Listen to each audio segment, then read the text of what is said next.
just like on your favorite cable sports channel, except GSMC Sports Network is absolutely free. Hello everyone and welcome back yet again to the GSMC Fantasy Sports Podcast, brought to you as always by the GSMC Sports Network. Thank you guys for all your comments. It's been a very interactive show. I really like talking about both the AFC East and the AFC North, but let's talk about a division on the rise. Last year, the AFC South was the division in question in terms of making this meteoric rise in terms of the level of different teams, and this year should be no different. A lot of exciting storylines, a lot of youth in this division, a lot of young QB narratives as well that I want to pinpoint. Overall, the AFC South should perhaps be an easy division to bet on, because when I think about all the storylines there, I think that it's pretty clear cut in terms of how these teams set up going forward, that this is a division that a lot more people will be paying attention to, and thus a lot more bets surrounding the AFC South will become popular. And so let's start off with a couple of them, and let's start off with our new division favorite. Last year this team emerged from out of nowhere, really. New head coach, new QB, and somehow, someway, this new QB had one of the best QB seasons for a rookie in NFL history. And that's, of course, the Houston Texans, divisional favorite at plus 100. And yes, I'm talking about Mr. CJ Stroud. What a season last year. And this year, his offense is primed to look even better. Add Stephon Diggs to an offensive wide receiver room that already includes Nico Collins and Tank Dell and Noah Brown. Guys who I really like at every single level of the wide receiver tree. And with D'Amico Ryans, they have this coach that really built this nice culture where they've never given up on what they were trying to build. And that's why I believe the Houston Texans right now are the presumptive favorite to win the AFC South. And I really like how they profile. That being said, CJ Stroud may run into some issues because, as always, we talk about second-year QB, we talk about the sophomore slump, and we'll get to this later in the division.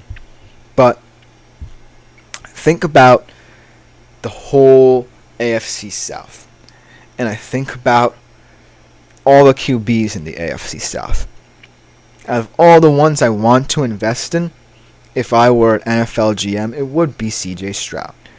Because for him to have come in with such poise and grace last year into this Houston Texans team, whose future seemed more uncertain, I really think that this year could see him potentially be even better, if that can even be possible, because he had such a fantastic season last year.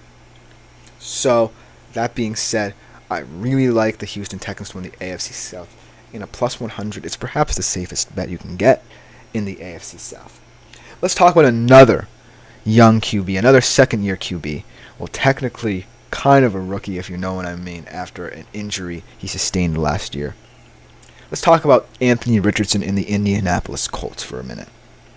Now, Anthony Richardson is a QB who I really think, even though he was a high draft pick, number 4 overall, kind of flew under everyone's radar because nobody knew how he would fit into an NFL scheme. He certainly seemed like someone who fit the prototype of a modern NFL QB, but kind of like the exoskeleton of one, because he had arm strength, he had accuracy, he had the dual threat ability, he had the size and strength you need at the QB position in today's NFL, but nobody knew if he could put it all together and that he could fit a scheme in the NFL. With the Indianapolis Colts in the games that he did play under their new head coach Shane Steichen, he looked impressive. And if he took a total sample size in fantasy terms, I think that he was someone who, really got glossed over, as my mother again with the questions.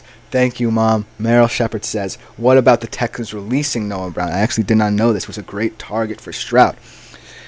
I think that you had to release someone from that wide receiver room. And sadly, Noah Brown, when we look at all the profiles of all the other guys in this receiver room, he definitely does not profile as someone who would fit into that system. I really like that three-headed monster of Stephon Diggs. I really like Nico Collins, a 1,000-yard receiver in his own right, and Tank Dell is a fantastic red zone threat. And while I really liked what I saw out of Noah Brown, he was kind of the receiver who wasn't in the full picture of the Texans offense. He was kind of on the periphery. He had some fantastic games, but he never really put it all together. And that's why I think that the Texans releasing him makes sense, because sometimes you have to do that when you have such a wealth of talent at the wide receiver position. So thank you for that question. Very thoughtful question about Noah Brown, because I really liked him. Hopefully he gets picked up by someone who does need a wide receiver, and I hope that his NFL career doesn't end here. And on this note, let's talk about Anthony Richardson and his receivers for a hot second, because that's the bet I'm talking about. Anthony Richardson under 8.5 rush TDs, plus 130. The reason why I don't like Anthony Richardson and don't want him to focus so much on rushing is because this receiving room could project to be one of the most intriguing in the NFL. You have Michael Pittman, who's had a rocky start to his NFL career in terms of fitting into the profile of a wide receiver one. You have Josh Downs, who really should project to be the wide receiver one for this offense. And then you have two deep threat guys in Alec Pierce and A.D. Mitchell, who I love coming out of Texas Hook'em. I really like them coming into this offense. So it's going to be about Anthony Richardson. Can he combine what he did last year on the ground, which really he shouldn't do if he wants to sustain his body in the NFL? And how can he translate that to focusing more on the passing game? Because if he focuses more on the passing game, a lot of people will be surprised by his prowess in the passing game. Myself especially, if he can really get that wide receiver room that looks so promising on paper, but hasn't really projected to be what they can to really overachieve, then I think they're cooking. So I'm going to take Anthony Richardson under 8.5 rushing touchdowns. It's not an indictment of his rushing ability. It's just that I don't necessarily want him to focus that much on running the football. And I think that he won't want to do that as much either, to preserve himself and preserve the new look of this offense. So if you're betting on the Colts, that's the best bet right now. Let's talk about the Jacksonville Jaguars for a nice second before we get to the Tennessee Titans to close this segment out. The Jacksonville Jaguars are a team that really hasn't helped this quarterback in Trevor Lawrence stand up. As we get another question, tap to learn, high school edition. Can the Colts O-line hold up? Now, I'm not really familiar with the names on the Colts O-line outside of, the big guy in Quentin Nelson. That's a fantastic question, because here's the thing. If you're Anthony Richardson and you want to run the football, if you want to really impact that, then the Colts O-line, you're going to have to ask a lot of them going forward. But if you're passing, maybe that's where you can get the best out of Anthony Richardson's legs, because I really like QBs who can run not just to run, but can run to pass. And if Anthony Richardson can improve on that game, then the Colts O-line might not even be an issue. The same thing can be said about teams like the Bears. The same thing can be said about so many different teams. But like I said before, if you're Anthony Richardson and you want to focus on the run game, then that's a different question. But if I'm the Colts, if I'm Shane Steichen, I'm thinking about how can I improve this offense, I'm thinking about rolling out Anthony Richardson for him to pass and not just to escape the pocket and run, because I really think that will diversify the Colts offense enough where opposing defenses have to respect Anthony Richardson, and it really makes them potent. And the Colts O-line in recent memory hasn't been called into that much question because of the fact that Quentin Nelson has been such a bookend position player for them for so many years. So that's a fantastic question. I wish I could give you more insight about the whole infrastructure of the Colts offensive line outside of Quentin Nelson, but I think that in order to fully understand it, you have to consider the player that Anthony Richardson is, because he is such an interesting, versatile player. You can't necessarily account for being superior in different areas that you can get him to fit into a system. Back to the Jacksonville Jaguars and back to the concern surrounding how this team is built around Trevor Lawrence. Because when I look at this team, I think about one word. I think about speed. And what I mean by that is I look at these receivers. I look at, Brian Thomas coming in from the draft out of LSU. I look at Christian Kirk. I look at guys like that. They all are centered around one trait, and that is using their speed to get separation. That's always good.